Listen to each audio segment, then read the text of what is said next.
Лора любила поезда. В них всегда было что-то особенное, даже в самой дороге.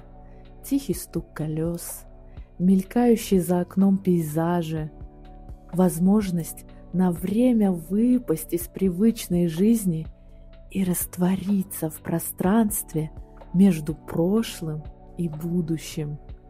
А самое главное – это преддверие встречи, которая неминуемо наступит. И это уже наверняка, если только поезд не сойдет с рельс или планета Земля не станет во Вселенной. Эта встреча неизбежна.